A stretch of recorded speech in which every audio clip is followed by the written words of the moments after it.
அறிகுறி போர்த்து கொடியணி திருமேனி குறிகுழல் உமையோடும் கொடியணி நெடுமாட கூடலையாற்றூரில் அடிகள் வழி போந்த அதிசயம் அறியேனே. கூடலையாற்றூரில் கொடியிடை அவளோடும் ஆடல் புகழ்ந்தானை அதிசயம் இது என்று நாடியின் தமிழார் நாவலகூரன் சொல் பாடல்கள் பத்தும் வல்லார் தம்பினை பற்றருமே.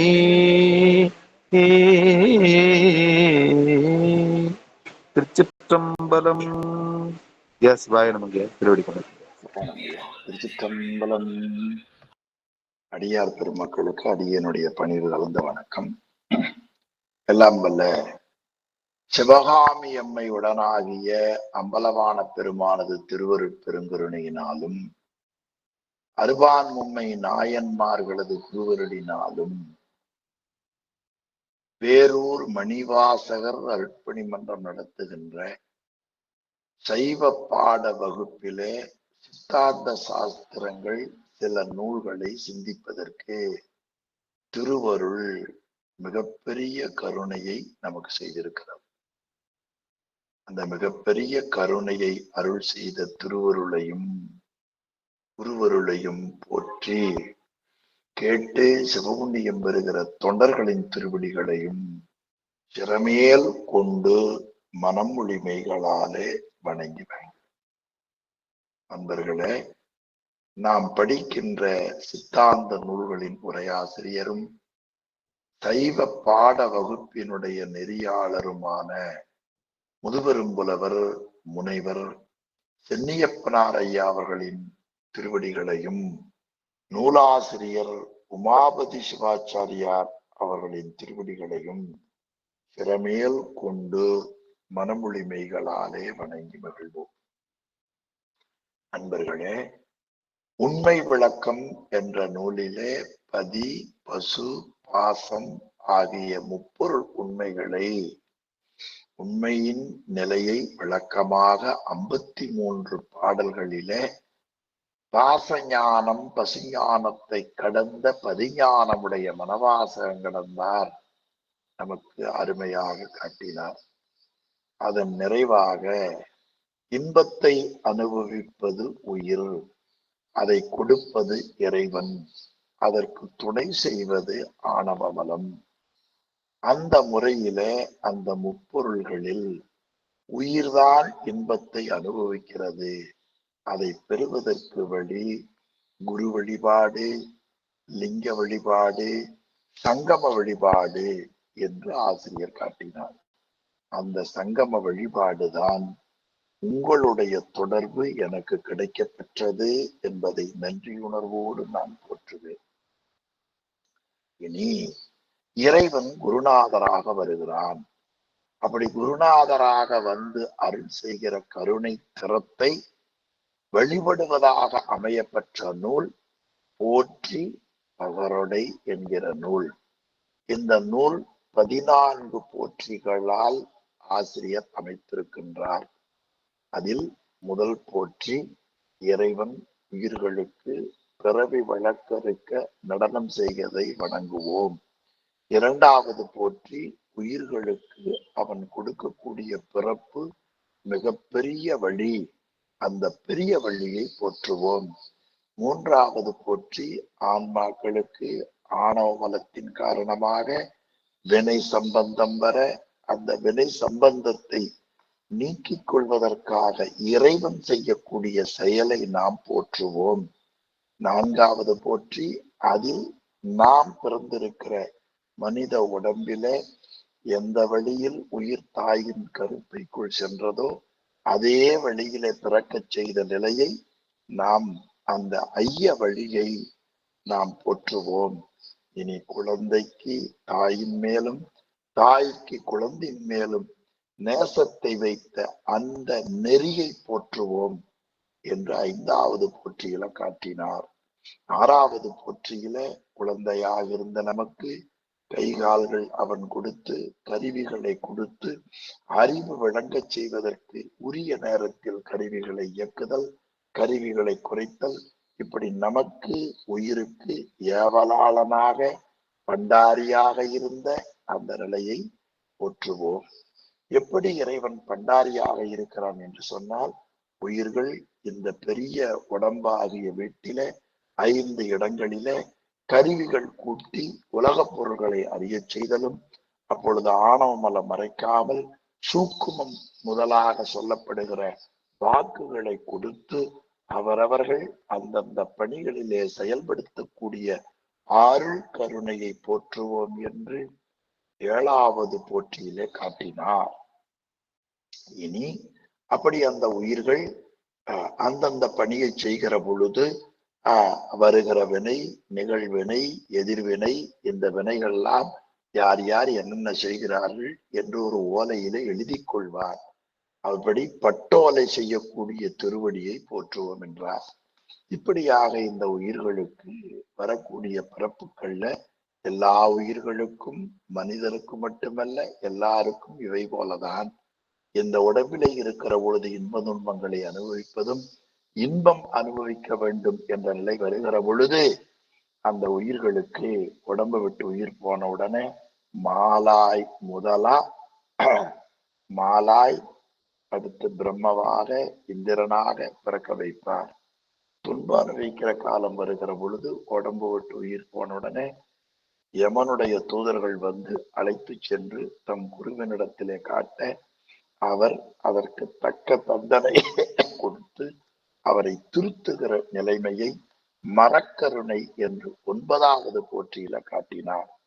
10வது போற்றியில அந்த உயிர்களுக்கு இருவினையை அனுபவிக்க செய்து அந்தந்த பிறப்புகள்ல பிறக்க செய்து இனி நரகம் செல்லாமல் இருக்க வைத்து அந்த நல்ல ஒரு நெறி அந்த உயிருக்கு கிடைக்கிற பொழுது திருநீர் பூசி உருத்திராக்கம் அணிந்து அஞ்செழுத்தை ஓதி உண்மை பொருளாய சிவத்தெழுத்திலே பக்தி கொண்டிருக்கிற மெய்யன்பரை கண்டு இன்புறச் செய்து சிறிதே அந்த நிலையை உண்டாக்கி பிறகு அந்த உயிரை நல்ல குடும்பத்தில் பிறக்க வைத்து இறைவன்தான் இந்த இரு வினைகளையும் அனுபவிக்க செய்கிறான் என்பதை உணர்ந்து அந்த 2 வினைகளையும் ஒப்பப்பாக்கக்கூடிய நிலையில் திருவருள் வீழ்ச்சியை செய்த அந்த கருணையை போற்றினார் 10வது போற்றி.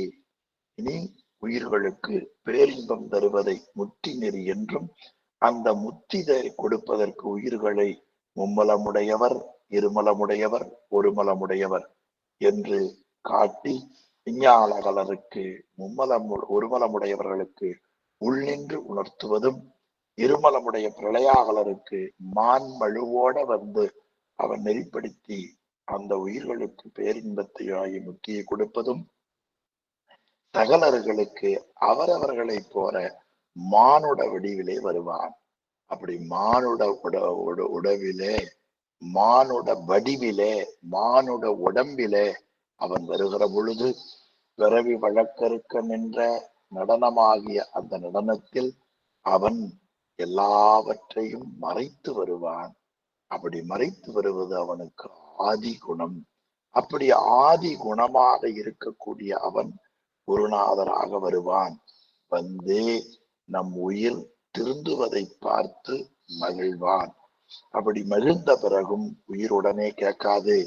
ஆணவமலத்தின் காரணமாக அது சார்ந்த வண்ணமாகத்தான் இருக்கும்.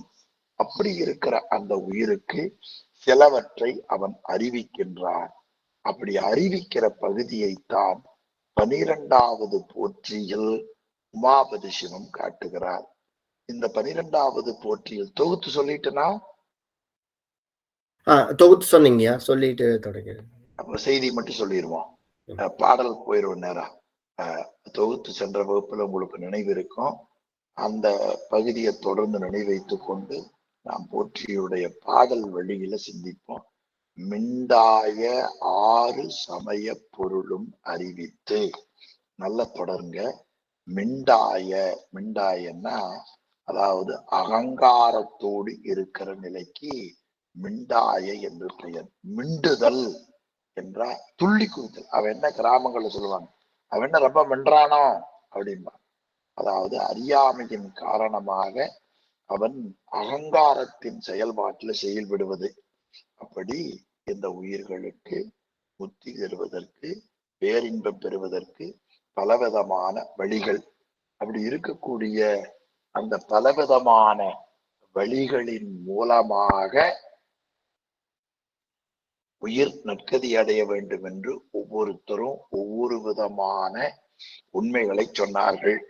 உதாரணமா வெளிநாடு போறோம்னு வைங்க, இந்த முறையில் நீங்க போகலாம், இந்த முறையில போகலாம் என்று வெளிப்படுத்துவார்கள். அது மாதிரி நம்முடைய உயிர் மனிதனாக பிறந்த பிறகு இந்தந்த முறையை கையாண்டா பேரின்பம் என்று நெறிப்படுத்தினார்கள். அப்படி நெறிப்படுத்திய அமைப்புகளுக்கு 6 சமயம் என்று பெயர்.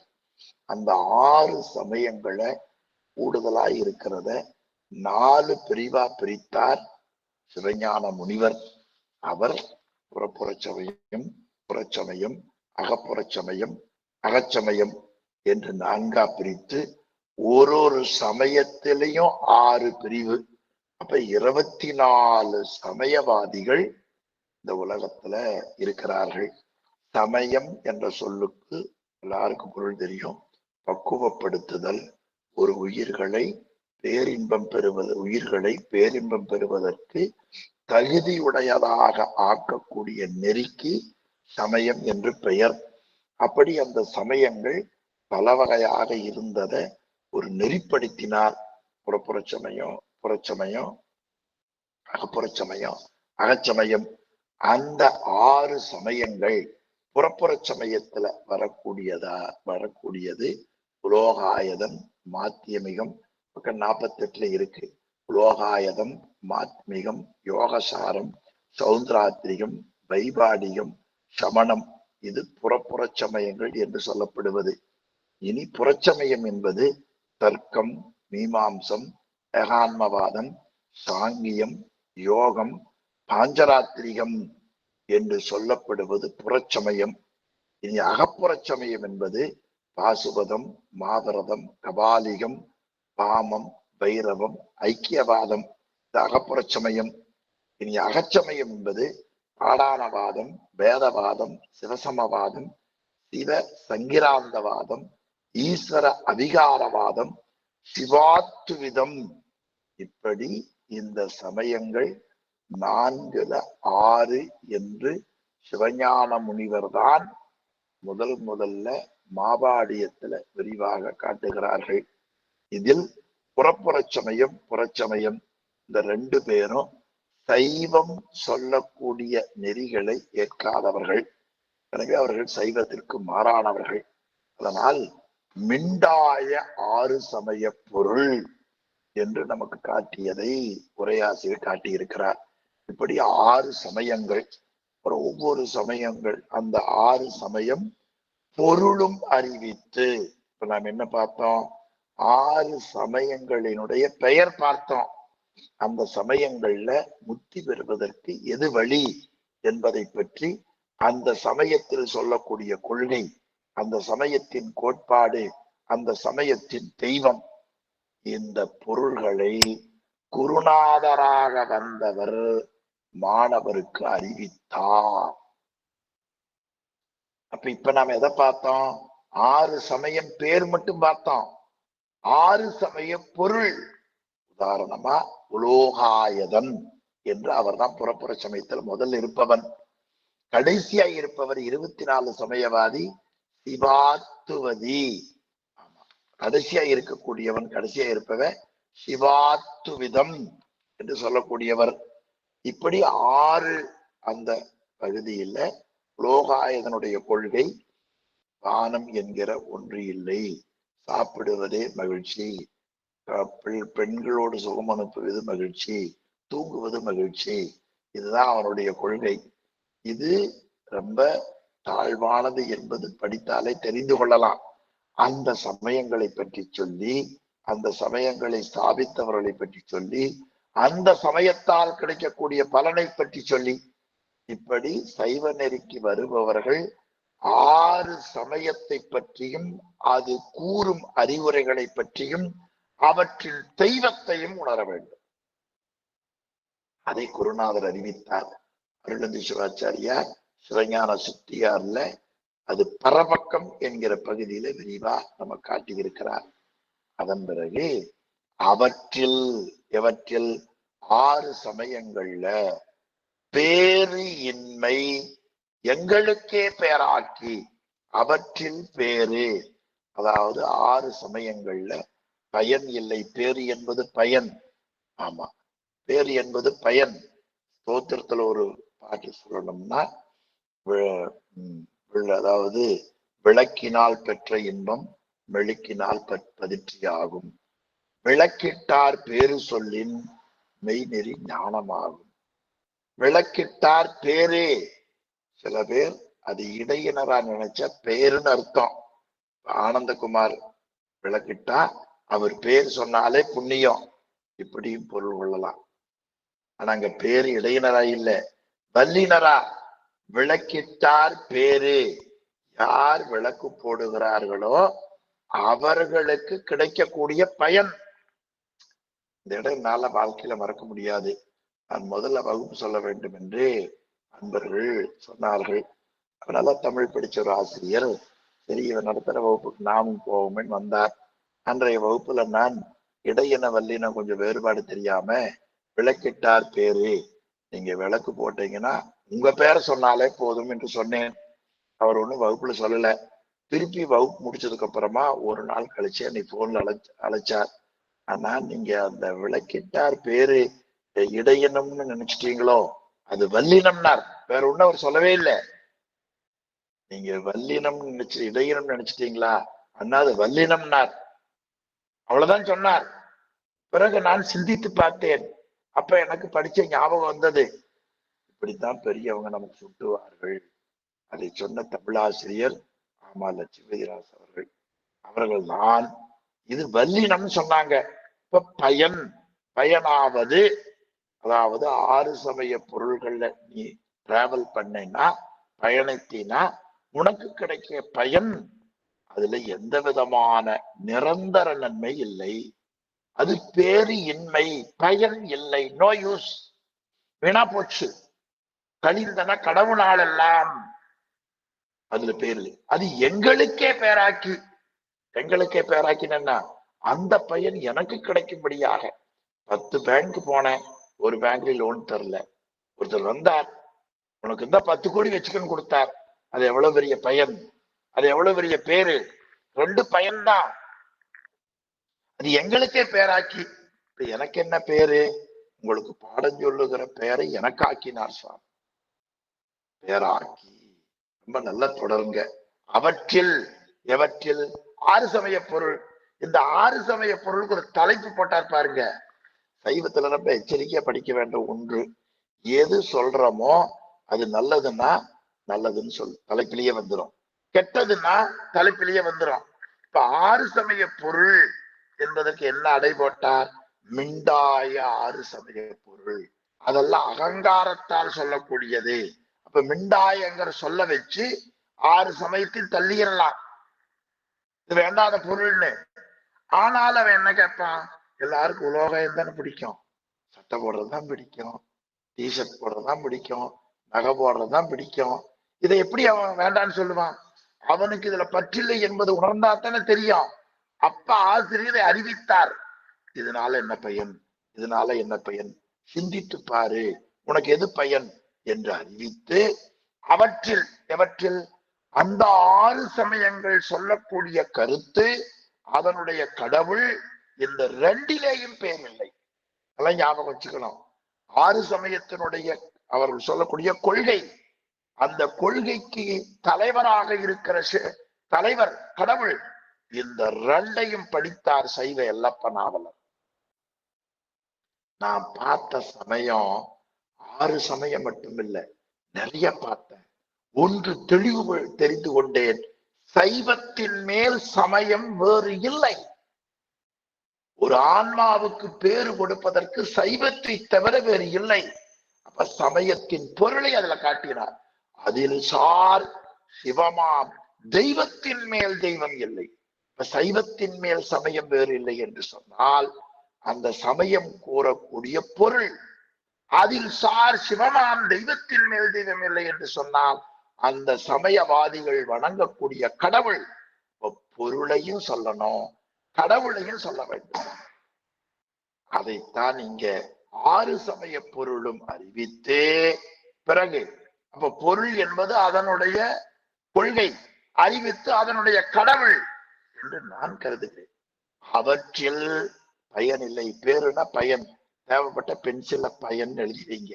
தோத்திரத்துல விளக்கிட்டார் பேரு பயன், எங்களுக்கே பேராக்கி ஒட்டு மொத்தத்தை எங்களுக்கே கொடுத்தார். சரி, நான் எப்படி இருந்தேன்னா தேராத சித்தம், என்னுடைய நெஞ்சில ஒரு தெளிவில்லை. தெளிவில்லாதனால 6 சமயத்தையும் கடைபிடித்தேன். அதுதான் உண்மை என்று கருதினேன். அதற்கு காரணம் என் உள்ளம் தெளிவில்லை. தெளிவில்லாத பொழுது யாரு என்ன சொன்னாலும் வாங்க மாட்டாங்க. ஒரு உதாரணம் சொல்றேன் பாருங்க. நான் உங்களுக்கு யாரையும் ஒருத்தர் ராமநாதனையா தொலைபேசியில பேசுறேன். அப்ப அவர் வேற ஒரு வேலையில ரொம்ப அவசரமா போயிட்டு இருக்கிறார். நான் சொன்னா அவருக்கு ஏதாவது கேட்பாருங்கிறீங்க இல்லையா? அப்ப நான் என்ன பண்ணணும்? ஐயா, இப்ப நீங்க பணியா இருந்தா நான் பிறகு பேசுறேன் என்று அவருடைய ரிசீவர் தயாரா வச்சுட்டு தான் நான் ஒரு செய்தியை உள்ள கொடுக்கணும் இல்லையா? அது மாதிரி நம்முடைய உள்ளம் தெளியாம இருக்குது. சாமி என்ன பண்ணுவார்? சரி விடு, அவன் ஒரு வாரம் சுத்துனான்னா வருவாம்பாங்க. பட்டாத்தா புத்தி வரும்னு சொல்லுவாங்க. இந்த உலகத்துல எல்லா மக்களுக்கும் பொருந்தும். அந்த பட்டறிவை காட்டுவதுதான் சிவபெருமானுடைய பணி. அப்ப தேராத சித்தம், தேரா என்றால் தெளிவில்லாத. நம்முடைய தமிழ்நாட்டுல ஒரு அருமையான காப்பியம் சிலப்பதிகாரம். அந்த சிலப்பதிகாரத்துல ஒரு மன்னனை பார்த்து தலைவிரி கோலத்தோட ஒரு பெண் போகிறாய். அவருக்கு பேரு கண்ணகின்னு பேர். அவ தலைவிரி கோலத்துல அழுத கண்ணீரா நின்னாள்.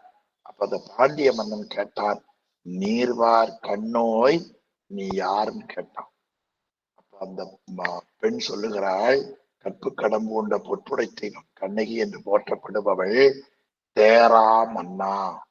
இன்னைக்கு யாரா கூட போய் தேரான்னு சொல்லி பாருங்க, எனக்கு சொன்னாலே கோபம் வந்துடும் இல்லையா? தேர ஒரு மன்னன் இடத்துல ஒரு குடிமக்கள் எவ்வளவு பரஸ்பரமா பேசியிருக்காங்கன்னு பாருங்க. இந்த பரஸ்பரத்தை நம்ம கட்டாயம் வைக்கணுங்க. யாருக்கும் நம்ம ரொம்ப ஹைஃபை வந்துடக்கூடாது. யார் பேசினாலும் அவர்களிடத்துல திருவருள் நமக்கு வெளிப்பாடு இருக்கும் என்ற எண்ணத்தை நாம நெஞ்சில கொள்ள வேண்டும். அதனால் தேராமன்னா தெளிவில்லாதவனே செப்புவது உடையது. சொல்ற கேளு, நீ என்ன தெளிவில்லாதவன். அது மாதிரி ஒரு உயிருக்கு தெளிவு வர வேண்டும். யார் சொல்லுவா? வாத்தியார் சொன்னாத்தான் தெளிவு வரும், அம்மா சொன்னாத்தான் தெளிவு வரும், அப்பா சொன்னாத்தான் தெளிவு வரும். அதனால என்ன சொன்னாங்க? அன்னையும் பிதாவும் முன்னறி தெய்வம், மாதா பிதா குரு தெய்வம் என்று தமிழ்ல அருமையா காட்டினார்கள். அந்த தேராத நிலையைத்தான் கூறும் நாவே முதலாக கூறும் கரணம் எல்லாம் நீ தேரும் வகை நீ. ஒரு ஆன்மாவை எப்படி தெளிவிக்க வேண்டும் என்ற வகையை நீதானே சுவாமி காட்டுகிறாய் என்றார் மணிவாசக பெருமான். அவன் எப்படி நமக்கோடு இருந்து நம்மை சிறிது சிறிதாக தெரிவுறுத்துகிறான், குருநாதனாக வந்து தெரிவுறுத்துகிறான். இந்த 14 போற்றியினுடைய பிழிவுதான் 4 வரி எசன்ஸ். மறந்துடாதீங்க. நீ தெளிவடைய வேண்டுமா? தெளிவு குருவின் திருமேனி காண்ட. நீ பல கால அடியார பார்த்து கும்பிட்டே இருந்தீனாத்த நீ கடத்தேருவ. பிறகு அதன் பிறகு தெளிவு குருவின் திருநாமம் செப்பல். அவருடைய நாமத்தை சொல்லிட்டே இருக்கணும். அதான் திருத்தொண்ட தொகை. தில்லை வாழ் அந்த நர்தம் அடியார்க்கும் அடியேன். குருநாமம் செப்பல், தெளிவு குருவின் திருமேனி காண்டல். 63 நாயன்மார தினமும் வணங்கணும். முடியலன்னா ஒரு பாக்கெட்ல ஒரு சின்னது வச்சுக்கணும், அல்லது வீட்டுல ஒரு போட்டா வச்சுக்கணும். அவரை பார்த்து, பரம்பொருளே நீங்க சிவத்தின் மேல காட்டிய அன்பை இந்த பாவி இந்த ஜென்மத்துல ஒரு துளியாவது கடைபிடிப்பனா? இவ்வளவுதாங்க வணக்கம். இது தெளிவு குருவின் திருமேனி வார்த்தை. தெளிவு குருவின் திருநாமம் செப்பல். நேரம் இருந்ததுன்னா திருத்தொண்டத்தவர், நேரம் இல்லையா திருநீலகண்ட பெருமானே, இயற்பகை நாயனானே, தயாள்குடி பெருமானே என்று அந்த நேரத்தை ஒதுக்கணுங்க. எண்ணிக்கொண்டிருக்கிறேன். கடவுள் இன்னும் எனக்கு முழுமையா சொல்ற வாய்ப்பு எனக்கு கிடைக்கல. நீங்க தான் எனக்காக பிரார்த்தனை பண்ணணும். சில பேர் மருத்துவமனையில் இருந்தால் அவர் பிழைக்க வேண்டும் என்று பிரார்த்தனை செய்வார்கள். நான் கூட பிறவி ஆகிய நோயில கிடக்கிறேன். நான் நல்லவனாக வேண்டும் என்று நீங்கள் எனக்காக பிரார்த்தனை செய்ய. ஆக திருமேனி திருநாமம் தெளிவு குருவின் திரு வார்த்தை கேட்டல். அவர் என்ன சொல்லுகிறாரோ அது உயர்ந்த பொருள். 63 நாயன்மார்கள்ல உதாரணமா இளையான்குடி மாறநாயனார் என்று வைத்துக் கொள்ளுங்க. அந்த இளையான்குடி மாறநாயனார் சொன்ன மிகப்பெரிய ஒரு தொடர் என்ன தெரியுமா? இளையான்குடி மாறநாயனார் செய்தது முதல் பாட்டுல முதல் வரி. ஆமா, ஆடுவார் அடி சூடுவார். இதுதான் அவர் சொன்னது. தில்லை மன்றில ஆடக்கூடிய அந்த பெருமானுடைய ஆடுவார் அடி சூடுவார். நாம் என்ன செய்யணும்? ஆடுவார் அடி சூட என்னணும்? ஆடுவார், எனக்கு ரொம்ப பிடிச்ச தொடர். ஆடுவார் அடி சூடுவார். இதை இயற்பகை இளையான்குடி மாறநாயனார்ல முதல் வரியில கடைசி தொடர். ஆடுவார் அடி சூடுவார். இதுதான் தெளிவு குருவின் திரு வார்த்தை கேட்டல். பிறகு தெளிவு குரு சிந்தித்தல் தானே. இதுதான் சித்தம் தெளிதல். இப்ப தேராத என்ற சொல்லுக்கு பொருள் உமாபதி சிவமே தெளிய என்று அடுத்த சொல்ல கட்டிக்கிற பாருங்க. பாட்டுல பாருங்க, முடிஞ்ச அண்டர்லைன் பண்ணுங்க. தேராத, அதாவது தெளிவில்லாத. எது? என்னுடைய சித்தம். அதை எப்படி தெளிவித்தான்? அந்த தெளிய. அப்ப தேராதன்னு சொல் தெளிய. அதற்காக வேண்டி திருமேனி கொண்டு வரும். குருநாதராக வந்தான். இப்ப குருநாதராக வந்தவன் என்ன செய்தான் என்றால், அந்த 11வது போற்றியில பாத்தீங்கன்னா, இரவாத இன்பத்து எமை இருத்த வேண்டி. வர வேண்டிய அவசியமே இல்லைங்க. என்னை ஒரு மனுஷனா நினைச்சு என்னை இரவாத இன்பத்தில் இவனை கொண்டு போய் சேர்க்க வேண்டும் என்பதற்காக திருமேனி கொண்டு அவனே வடிவம் தாவி வந்தான். எப்படி பாருங்க, போட்டார் பாருங்க. பாட்டை போடுங்க, பெரியவரான பாட்டு.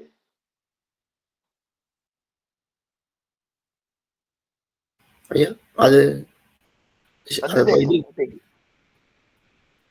யார போட்டாங்களே ஐயா, அடியன் தான் மெசேஜ்ல இது பண்ணியிருந்தேங்கய்யா. அது வருமான் பாருங்க. நிக்காதோ இங்கீங்க, இதுல ஷேர் பண்றேங்க.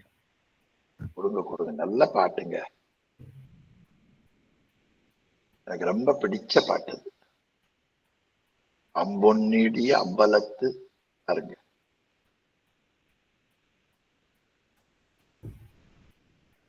அம்பொன்னிடிய அம்பலத்தின் இந்த முதல் போற்றி அதுதானே. விரைவு வழக்கறுக்க நின்று நிறுத்த நிலை போற்றி இது தொடர்புடையதானே. அம்பொன்னிடிய அம்பலத்தினில் ஆடுவார் அவர் அடி சூடுவார். இத முதல்ல செஞ்சது. பிறகு தம்பிரான் அடிமை திறத்து உயர் சால்வின் மேன்மை தரித்துள்ளார். அடியார வணங்கக்கூடிய அறிவே அவர் கருணை இருந்தார். நேர திருத்தொண்டத்தொகை தோன்றுவதற்கு காரணமாங்க தேவாசிரிய காவணம். சுந்தரமூர்த்தி சாமி வர்றார். இந்த காவணத்துல இருக்கிற அடியார வணங்கணும்னு அர்த்தம். அவருக்கு ரெக்கமெண்டேஷன் கேட்கறதுக்காக உள்ள வந்தார். சாமி இவர் வர்றதை பார்த்து வெளியே வந்துட்டார். ஏன்பா உனக்கு என்ன வேணும்னு கேட்டார். சாமி சுந்தரமூர்த்தி சாமி இடத்துல, சாமி ஒரே ஒரு விண்ணப்பம். என்ன விண்ணப்பம்? ஒரு அடியார் இருக்கிறாங்க. ஆமா, அவர்கள் அடியார்கள். அவர்களை இந்த பாவி வணங்கணும். இதுதான் கேட்டது. சாமி இவர்க்கு அடியனாக பண்ணு நாள் என்னாளோ என்று பரமர்தாள் பரவி சென்றார். அவர் எப்படி சாமி கும்பிட்டு இருக்கிறாரு, நான் எப்படி சாமி ஆடுவார் அடி சொல்லுவார். தம்பிரான் அடிமை திறத்து உயர் சால்வின் மேன்மை தரித்துள்ளார். நமக்கு இது மட்டும் போதும். அப்படியாக இறைவன் நம் சித்தம் தெளிய திருமேனி கொண்டு வந்தார். திருமேனி கொண்டு வந்ததை இப்ப முன்னைய போட்டியில பார்த்த 11வது போட்டியில கொண்டு வந்து நியாயமா அவரை பார்த்த உடனேவே நமக்கு ஒரு நிலை வரும். சாமி அப்படி பார்த்தா, சில பேரை பார்த்தா உயிர் போயிருங்க, அப்படியே அங்க நின்றோம். திருவாவடுதுறை ஆதீனத்துல அருமையா ஒரு சன்னிதானம் இருந்தாங்க. அவங்கள பார்க்கறதுக்கு விநாயகம் பிள்ளைன்னு மீனாட்சி சுந்தரம் பிள்ளையினுடைய மாணவர்கள் பல்லோரில் ஒருவர். சரி, நம்ம ஆசிரியரை உபசாரம் பண்ணுகிற ஆதீனத்தை பார்க்கலான்ட்டு போனாங்க. அவர் ஆதீனத்து பேரு சுப்பிரமணிய தேசிகர்னு பேர். விநாயகம் பிள்ளை மீனாட்சி சுந்தரம் பிள்ளை 10 கம்பனு கிணையானவர். அவர் ஓவே சாமிநாதையருடைய ஆசிரியர். அவரை ஆதரிக்கிறவர் மீனாட்சி சுந்தரம் பிள்ளை, ஆதரிக்கிறவர் சுப்பிரமணிய தேசிகர், ஆதீன தலைவர். அவரை பார்க்கறதுக்காக போனார். அவரை வணங்கினார். அவரெல்லாம் வழிபாடு செய்தார். வீட்டுக்கு வந்தார்.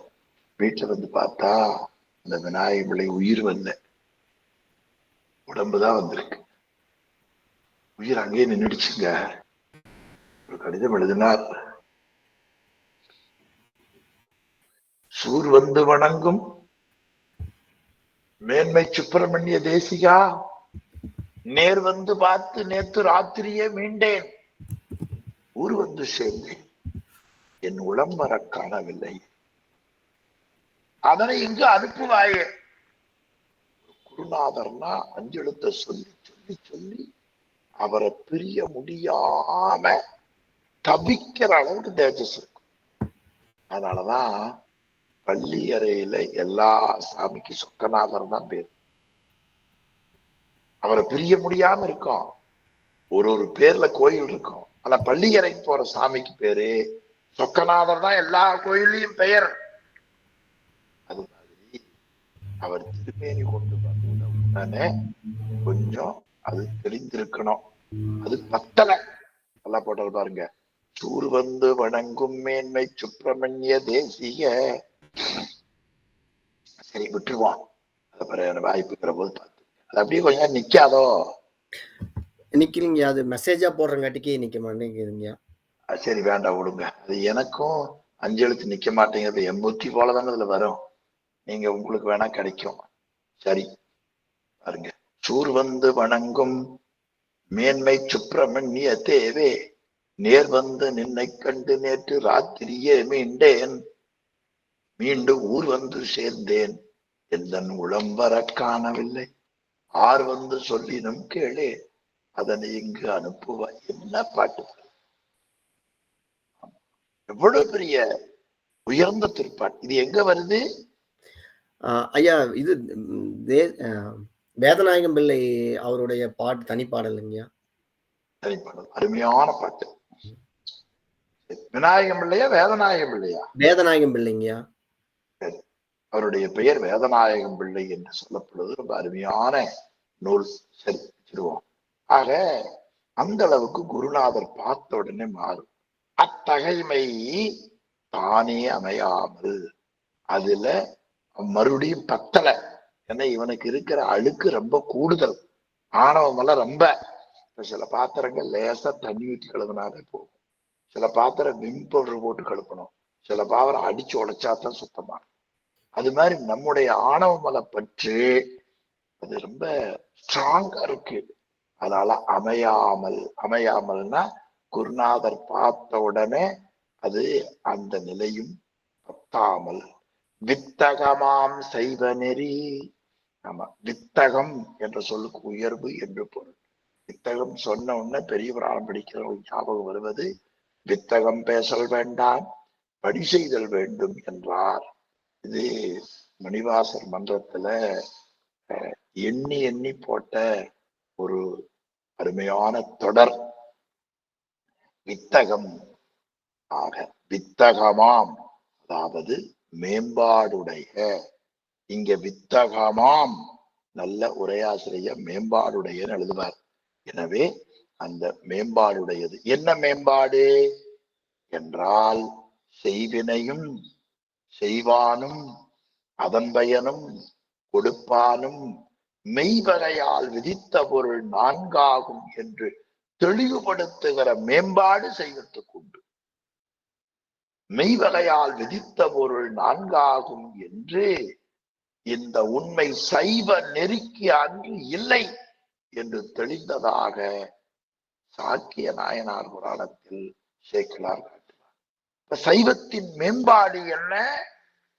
உயிர்களை பேரானந்தத்தில் அழுத்துகிற நெறியை அவரவர்களுக்கு தக்கவாறு கூட்டுதல். அல்ல ஒருத்தருக்கு எச்சு ஒருத்தருக்கு அப்படின்னு நீங்க பார்க்காதீங்க. நம்ம உயிருக்கு எது நல்லதோ அதை கொடுக்கக்கூடிய கருணாமூர்த்தி நம்முடைய பெருமான். நம்மை பற்றி தான் நாம் சிந்திக்கணும். நமக்கு என்ன வாழ்க்கை, என்ன கிடைக்கப்பட்டிருக்கிறது, இந்த நேரத்தை எப்படி பயன்படுத்தலாம். உடனே அவரிடத்துல ஒப்புமை காட்டி எசிலி போட்டால் மீண்டும் பிறப்புக்கு காரணமாகிவிடும். இதெல்லாம் தான் தெளியக்கூடிய சித்தம் என்று பெயர். அர்த்தர் கூட போட்டி போட்டிருந்தா தேராத சித்தம் என்று பெயர். இதையெல்லாம் காட்டுபவன் யார்? குருநாதர். அதனால் 6 சமய பொருள்னு மேல காட்டினார். அந்த 6 சமய பொருளிலும் மேம்பாடுடையது சைவ நெறி என்று இங்க காட்டினார். அந்த நெறி என்ன நெறி? சைவ நெறி. இந்த சைவ நெறி என்பது, சைவ நெறிக்கு என்ன இலக்கணம் தெரியுங்களா? குறைவில்லாது உயிர்கள் வாழ வேண்டும். இதுதான் சைவ நெறிக்கு இலக்கணம். அதை அருமையா ஒரு வாழ்த்து பாடல சொல்லுவாங்க. வான்முகில் வளாது பெய்க, மலிவளம் சுரக்க, மன்னன் கோன்முறை அரசு செய்க, குறைவிலாது உயிர்கள் வாழ்க, நான்மறை அறங்கள் வாங்க, நல் தவம் வேள்வி மல்க, மேன்மைகொள் சைவ நீதி.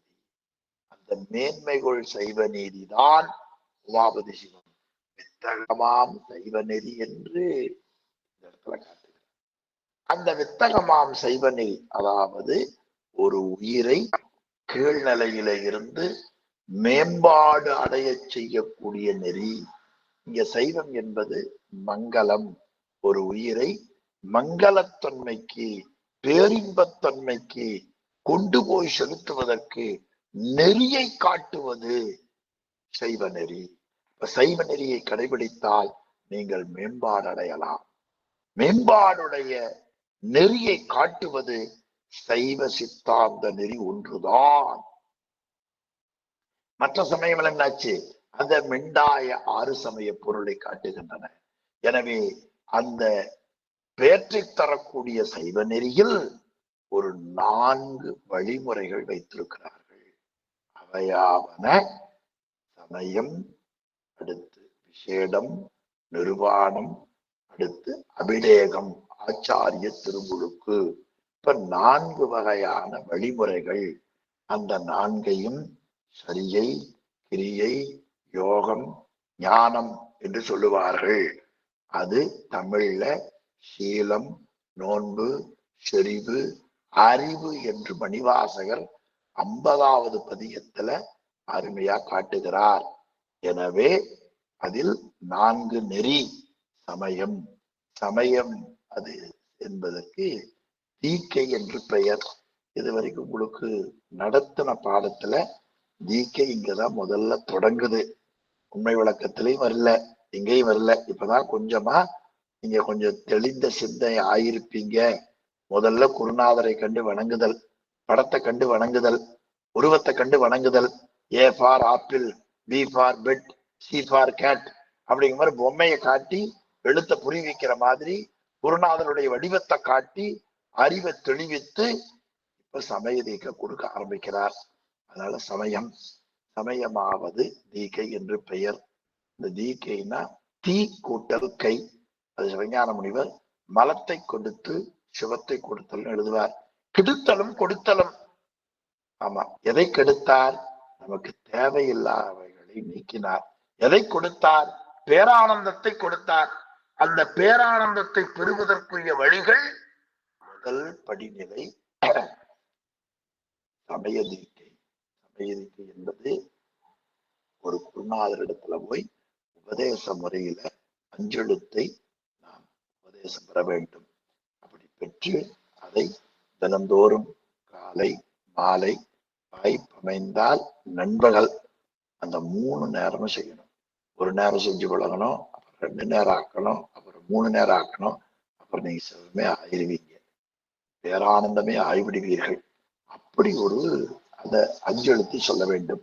இதற்கு மந்திர அதிகாரம் என்று பெயர். இனி இந்த உயிருக்கு அடுத்த தீக்கை, அதுக்கு விசேட தீக்கை என்று பெயர். அந்த சமய தீக்கை சரிகையில அடங்கும். விசேட தீக்கை என்பது கிரியைக்கு யோகத்துக்கும் உண்டு. உண்மை விளக்கத்துல பார்த்தோம் இல்லையா, ஒரு சிவலிங்க வழிபாடு, ஒரு சின்ன சிவலிங்கம் கட்டாயம். வகுப்பில் இருப்பவர்கள் ஒரு சின்ன சிவலிங்கம் தினமும் குளிச்சு விபூதி பூசிட்டு கொஞ்சம் தண்ணி ஊற்றி ஒரு இலைய வச்சு ஒரு நெய்வேத்தியம் காட்டி தொட்டு கும்பிடுங்க. தினமும் பண்ணணும், மறந்துடாதீங்க. சாமி அதுக்கு தீக்கையெல்லாம் வாங்கன்னு சொல்றாங்களே, நான் என்ன அதுக்கு ஒரு புராண வச்சிருக்கிறேன். நியாயமா பள்ளிக்கூடத்துல கொண்டு போய் 1ஆம் கிளாஸ் சேர்த்தணும். இந்த ப்ரீ கேஜின்னு ஒண்ணு வச்சிருக்காங்க பாருங்க, இவன் படிச்சு செஞ்சு பழகன்னு உட்கார வைக்கிறாங்க பாருங்க. அது மாதிரி இவன் சிவலிங்கத்தை வச்சு தண்ணி ஊற்றி பழகுனா பிறகு சமய தீக்கை முறையா வாங்குற நிலை கிடைக்கும். நான் நடத்துகிற வகுப்புல எல்லாரும் சிவலிங்க பூஜை பண்ற ஒரு நிலையை இதுக்கு அப்புறம் செய்ய ஆரம்பிச்சுட்டாங்க. அப்புறம் தீக்க வாங்குவாங்க. அதனால உங்களை யாராவது, நீங்க எல்லாம் செய்யறவங்கன்னு எனக்கு தெரியும், யாராவது செய்யாமல் இருந்தால் ஒரு சிவலிங்கத்தை வாங்கி அவங்களுக்கு கிஃப்ட் பண்ணுங்க, தினமும் பூசை பண்ண சொல்லுங்க, அவங்களுக்கு முத்தி கிடைக்கும். சிவலிங்க வழிபாடு என்ன கிடைக்கும்னு கச்சியப்ப முனிவர் காலவன் வழிபடு படலத்துல மாடு வேண்டினும் பீடு வேண்டினும் மண் முழுதும் ஆள வேண்டினும் சிவலிங்க வழிபாடு செய்து முடிக்குமே என்று கச்சியப்ப முனிவர் காட்டுகிறார். எனவே அன்பர்களே, அந்த விசேட தீக்கையில ஒரு வடிவத்தை எழுந்தருளச் செய்து அது மூர்த்தி, ஆசனம், மூர்த்திமான் ஆகியவற்றை எழுத்து செய்து வெளியில செய்தல், அது கிரியைன்னு பேர். அதே இது உள்ளத்துக்குள்ள செய்தல் யோகம் என்று பெயர். அகப்பூசை புறப்பூசை, இது விசேட தீக்கை. அடுத்து நிர்வாண தீக்கை. அந்த நிர்வாண தீக்கை என்பது அத்துவா சுத்தி செய்து உலக பொருள்கள் மேல பற்றை நீக்குதல். அது விரிவா ஒரு முறை வருகிற பொழுது பின்னால் நாம பார்த்துக்குவோம், பெயர் மட்டும் வச்சுக்குவோம், ஏன்னா அவரே 2 தானே காமிச்சிருக்கிறார். அப்படி அந்த நிர்வாணம் பற்றற்று இருத்தல். பற்றற்று இருத்தலாவது நிலையில்லாத அழியக்கூடிய பொருள் மேல் வைத்திருக்கக்கூடிய பற்றை விட்டுவிட்டு நிலையுடைய பேர்பத்தை தரக்கூடிய பொருள் மேல பற்று வைத்தல். இந்த நிர்வாண தீக்கையினுடைய செயல்பாடுகள். அந்த நிர்வாண தீக்கைக்கு பிறகு இந்த 3 உண்மைகளை மக்களிடத்திலே போய் சொல்லுவதற்கு தகுதியுடையவன் ஆக்குவது. இந்த 3 தீக்கையில பயிற்சி எடுத்து இனி போய் நீ வகுப்பு எடுக்கலாம், உபதேசம் பண்ணலாம் என்று தகுதியுடையவனாக ஆக்குவதற்கு அபிடேகம், ஆச்சாரிய அபிடேகம்னு பேர், ஆசிரிய திருமுழுக்குன்னு பேர். அதை எய்துவித்து அதை அந்த ஆசிரியர் நமக்கு என்ன செய்வார், கிடைக்கும்படியாக செய்வார். செய்ய திருக்கண்ணருளால். கண் என்பது நம்முடைய பொருளை பார்க்கிறோம். சில பேர் கண்ணு பார்த்தா கருகி போயிடும், சில பேர் கண்ணு அழிஞ்சு போற பொருள் வளரும். அதுக்கு என்ன காரணம்? நெஞ்சுதான் காரணம். சாமியினுடைய கண் என்ன தெரியுமா? திருக்கண். என்ன கண் பாருங்க, திருக்கண். யார பாக்குறாரோ அவருக்கு சிவானுபூதி விளையும். திரு என்பது சிவானுபூதி என்று பெயர், பேரின்பம் விளையும். அதனால அந்த கண்ணுக்கு என்னென்ன பெயர்? திருக்கண். அந்த திருக்கண் என்ன கண்ணுன்னா செம்மையான கண், செம்மையானதுன்னா அவருக்கு நல்லா கண்ணு தெரியும் அர்த்தம் இல்ல. கண்ணு தெரியாம அறிவு மூடமாய் இருக்கிறவர்களை இவர் பார்த்தால் அவர்களுக்கு அறிவு விளக்கம் கிடைக்கும், அவர்கள் செம்மைத்தன்மை ஆவார்கள். அந்த நலத்தை தான் செம்மை நலம் என்று திருவாசகர் கடைசி பாடல் சொல்லுவார். செம்மை நலம் அறியாத அந்த செம்மை நலம் தான் செய்ய திருக்கண். செய்யன்னா அவர் கண்ணுல பார்த்தா அவன் செம்மை அடைந்தே தீருவான். குருநாதருடைய திருக்கண் நோக்கம் என்ன செய்யும்? ஒழுங்கில்லாதவனை ஒழுங்குபடுத்தும், கேடுடையவனை நன்மையாக்கும். எனவே செம்மையை செய்கிற திருக்கண் அருளால் நோக்கி. அதுல ஒரு முக்கியம் பாருங்க, கண் அருளால் நோக்கி. அருளால்னு என்ன தெரியுமா? அவர் தன்னுடைய குருநாதரை நினைந்து கொண்டு. நாம ஏன் சென்னியப்பனார் சொல்றோம்? அவர் தான் நமக்கு இந்த உரை கொடுத்தார். உமாபதி சிவாச்சாரியார் ஏன் சொல்றோம்? அவர் தான் நமக்கு நூலை கொடுத்தார். இந்த மரபை சிவபிரகாசத்துல உமாபதி சிவம் தான் கடைபிடித்து ஒழுகிறார். நம்ம அதை அங்க விரிவா உங்களுக்கு சொல்லுகிறேன். எனவே அருளால் நோக்கி, நோக்குன்னா கண்ணுல பாக்குறது, நோக்கி கடிய பிறப்பால் பட்ட புண்ணும். ஆமா, இந்த பிறப்பு ரொம்ப கொடுமையானதுங்க. ஆனா நமக்கு இந்த பிறப்பு நல்ல பிறப்பு. நாங்க அதை சிந்திக்கிற பாருங்க, இது நல்ல பிறப்பு. அப்படி அந்த கடுமையான பிறப்பில் உண்டான அந்த புண் உடம்பு, இந்த உடம்பே ஒரு புண்ணுதான்.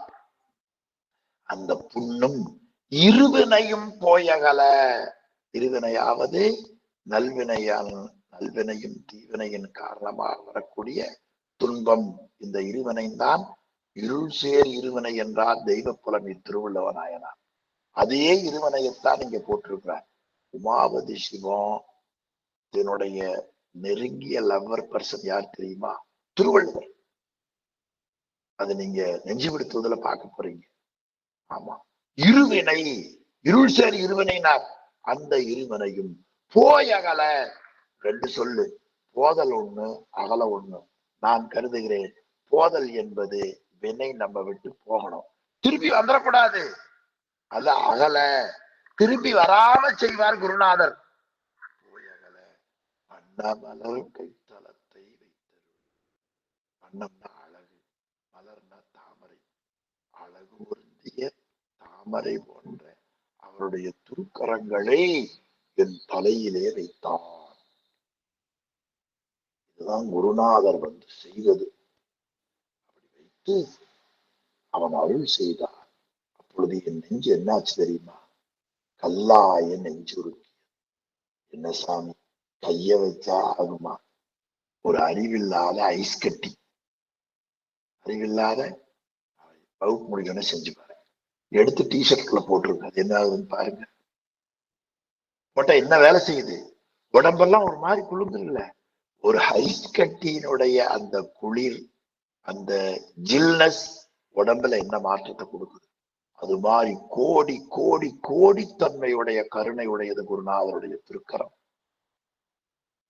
அப்படி தலையில வைத்தார். நமக்கு இருக்கிற போட்டி, பொறாமை, கெட்ட எண்ணம், கல்ல போல இருக்கிற நெஞ்சம் போச்சா. கற்போலும் நெஞ்சம் கசித்திருக்கும் கருணையினால் என்றார் திருவாசகம். கல்லாய நெஞ்சு உருகியது, அகங்காரம் ஒடுங்கியது, தன்முனைப்பு கெட்டொழிந்தது. அந்த மனநிலையில சாமி ஒரு உபதேசம் கொடுத்தார். மெய்த்தகைமை எல்லாம் மெய்த்தோதி. உண்மைத்தன்மை, அது என்ன மெய்த்தகைமை?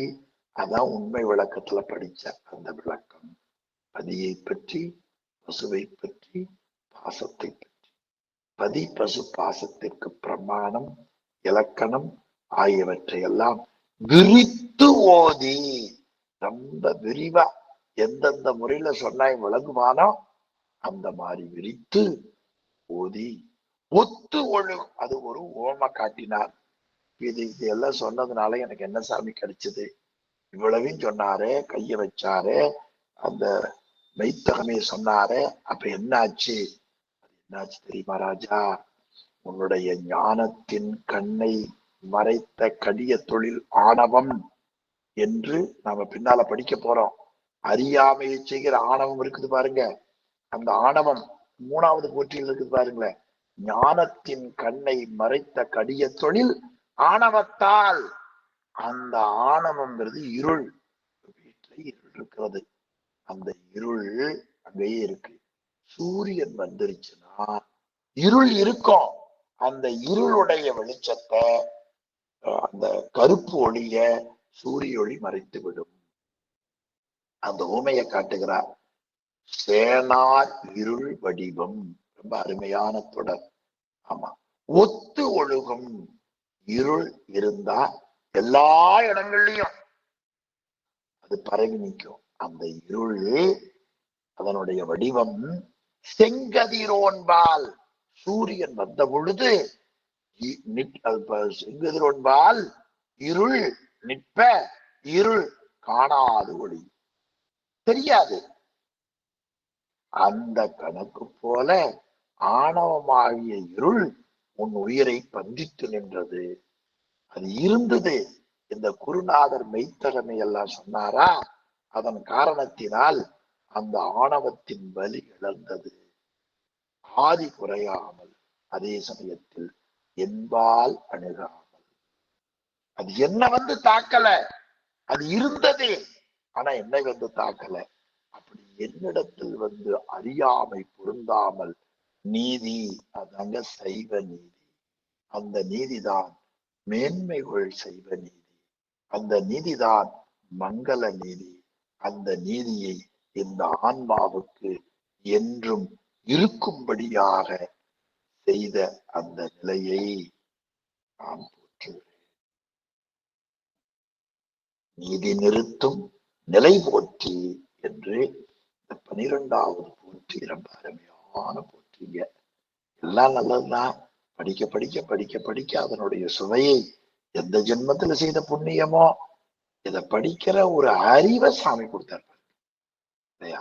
தூங்குறத அவன் கொடுத்ததுதான், ஏமாத்துற அவன் அணுவை கொடுத்ததுதான் வினையின் காரணமா. ஆனா சாமியினுடைய கருணை எல்லை இல்லை எம்பிரானுடைய கருணைக்கு என்று சொல்லி, நண்பர்களே, இந்த 12வது போற்றிது போல அமைய பெற்றிருக்கிறது. இது பற்றி விளக்கம் இந்த 6 வகை சமயங்களை பற்றி மணிமேகலை, திருமந்திரம், திருமுறைகள், சாஸ்திரங்கள் வெளிவாக இருக்கிறது என்பதை உரையாசிரை காட்டியிருக்கிறார்.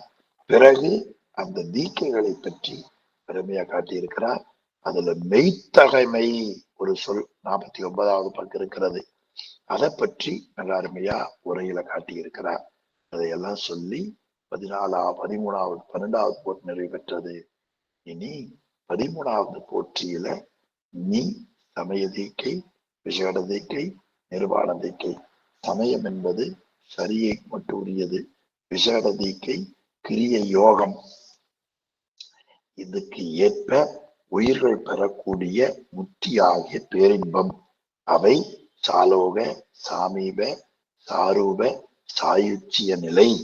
அப்படி அந்த சாயுச்சிய நிலையை எல்லாம் அந்த உயிருக்கு தர வேண்டி தேவர்களும் இந்திரனும் நான்முகனும் நினைப்பிற்கும் எட்டாத திருவடியை என் தலைமையிலே பொருந்தும்படியாக செய்தான்.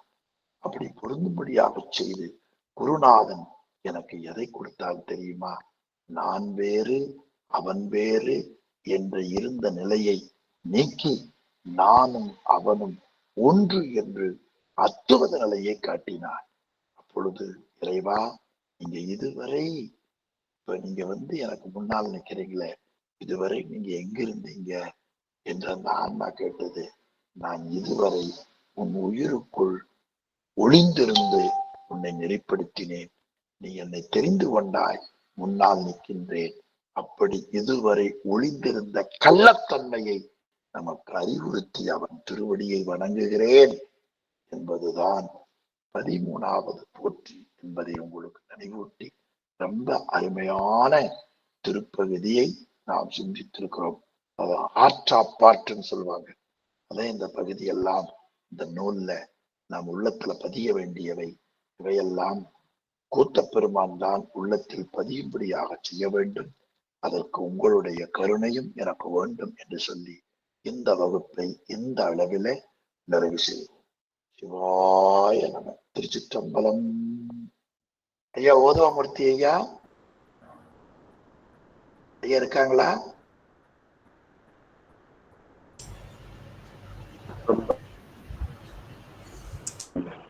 ஐயா இன்னைக்கு வானவரானினம் வீழ பூனல் வேந்தனும் ஓங்குக ஆழ்க தீயதெல்லாம் அரண்நாமமே.